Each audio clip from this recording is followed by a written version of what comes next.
Mēs visas sievietes vēlamies izskatīties labi, protams, arī gaidību laikā. Tāpēc šodien kopā ar topošo superbēbīšu māmiņu Lieni uzzināsim, kas jauns modes pasaulē. Ienirsim modē!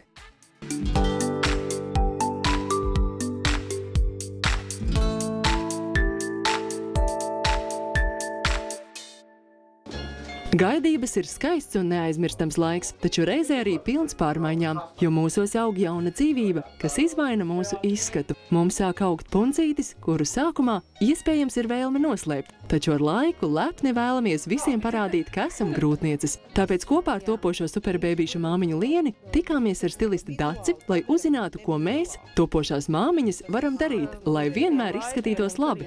Es gribētu, Liena, zināt, kāda ir tava iepirkšanās noslēpumi vai paradumi? Kā tu iepērcies?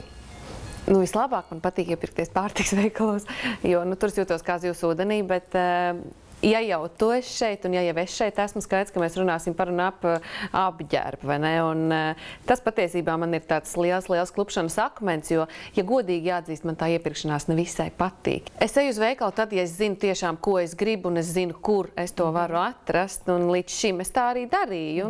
Reiz mēnesī varbūt aizgāju kaut ko jaunu nopirkt, vai tie bija apavi, vai tas bija kāds krekliņš vai kleita, tam šobrīd īsti nav nozīmes. Tā lielākā problēma jau šobrīd ir tāda, ka viss ir mainījies, un pat nav ne nojausmas, kur varētu iet un kur varētu meklēt.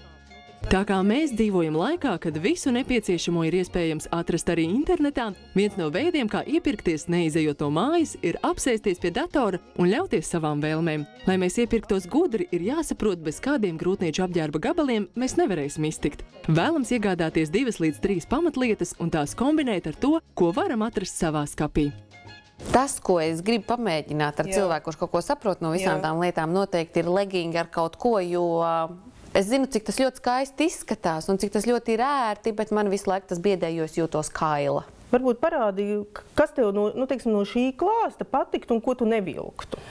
Skaidrs ir viens, ka man ir uzrunājis šis baltais sarafāns, Man liekas, tāds vasarai ļoti piemērots. Kad šīs tieši tas sarafāns, man liekas, ka bez tiem legingiem, ko tu prasīji, kad viņš neizskatās, viņš izskatās pliki un viņš izskatās vairāk kā priekšauds, bet ja mēs viņam piekombinētu vai sarkanus, pat cik viņai sarkanas tops, vai baltus zem celīšu, tad tie ir 3/4 legingi, viņi iztītos daudz labāk.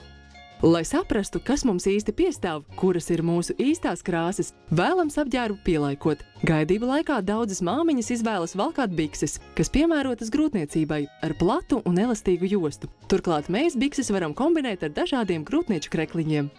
Spēks ir tajā grūtnieču apģērbā, tāpēc, ka tas tiek radīts mūsu ērtībai, un biksēm, protams, nenoliedzami ir ērti, tāpēc, ka ir tā augstā jostiņa, un nekur nekas nespiež, nekur nekas nevelk. Viņas ir elastīgas un padodas. Tieši tā. Un vienīgais, kas man pietrūks, protams, kaut kāds krāsiņas. Apģērbs, kurš ir mierīgos pieklusinātos toņos, ir ļoti praktisks, jo tam iespējams piešķirt īpašu noskaņu ar dažādiem aksesuāriem. Piemēram, ja mēs dodamies uz kādu saviesīgu pasākumu, savu tērpu varam padarīt košāku, izvēloties šīs sezonas aktualitāti – lielu masīvu pērļu kaklarotu. Tātad šis mums ir viens variants, kā mēs varam atsvaidzināt, teiksim, uz teātri, uz koncertu var iet. Somiņu vajag, nevajag. Varbūt tās nevajadzētu šīs lielās saucamās tirgus tašas, bet man liekas, ka maza somiņa, lūpas spīdumam būtu ļoti labi. Tāpat ļoti eleganti izskatās dažādu krāsu šallītes vai lakatiņi.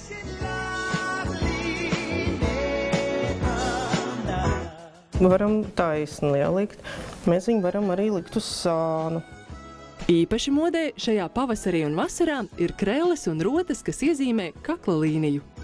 Pie šīm krēlēm mēs varētu izvēlēties tādu vieglāku somu, pludmales somu vai audumu somas, kas tagad ir ļoti aktuāli. Tāpat krēles mēs varam kombinēt ar dažādu krāsu šallītēm. Turklāt šallītes un lakatiņus varam apsiet arī ap galvu. Tas ikdienas tērpam piešķir pavisam citu noskaņu.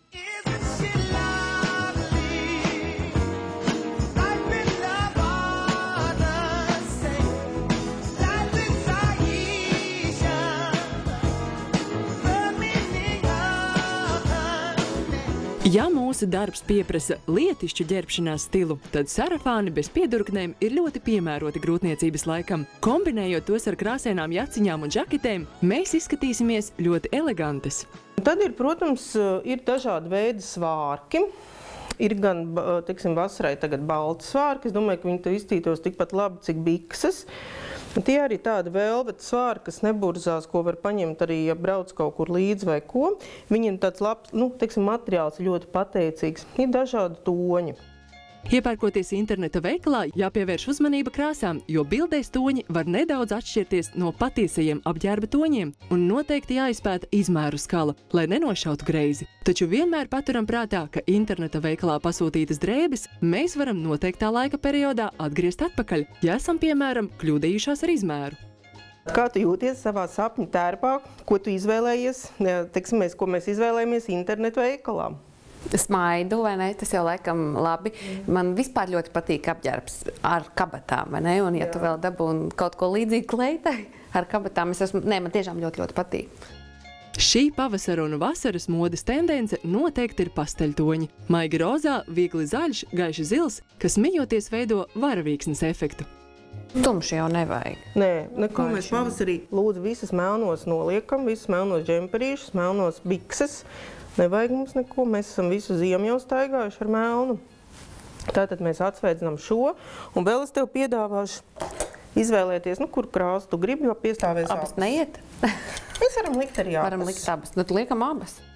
Par aksesuāriem noteikti nevajadzētu aizmirst, taču arī pārlieku daudz dažādas rotas var padarīt haotisku izskatu. Un vienmēr atceramies, ka mēs labāk jutīsimies, ja saposīsimies, un katru dienu uztversim kā īpašu, jo nesam zem sirds savu mazulīti. Pēc mūsu šīs dienas sarunas mēs sapratām, ka par sevi ir jārūpējās un ka tikai iegādājoties dažas nepieciešamās lietas, mēs varam sev izveidot dažādus tēlus un staigāt visu šo laiku smukas, smaidīgas, labi apģērbtas un koptas. Tas, ko es esmu iemācījusies, žēl gan, ka tik vēlu, ka es esmu sapratis, ka grūtniecība daļo sievieti, nevis otrādi. Un tāpēc es arī gribētu ieteikt visām dāmām, nenokavēt to mirkli, ka viņas var to izbaudīt tā skaisti un zinot to, ka vienmēr viss uz viņām skatīsies ar prieku un nedalītām pozitīvām emocijām. Mēs visas esam skaistas un būsim tādas, ja ticēsim sev. Baudīsim gaidību laiku, jo tas ātri paies, un jau pavisam drīz mēs piedzīvosim īpašu satikšanos. Mēs būsim māmiņas.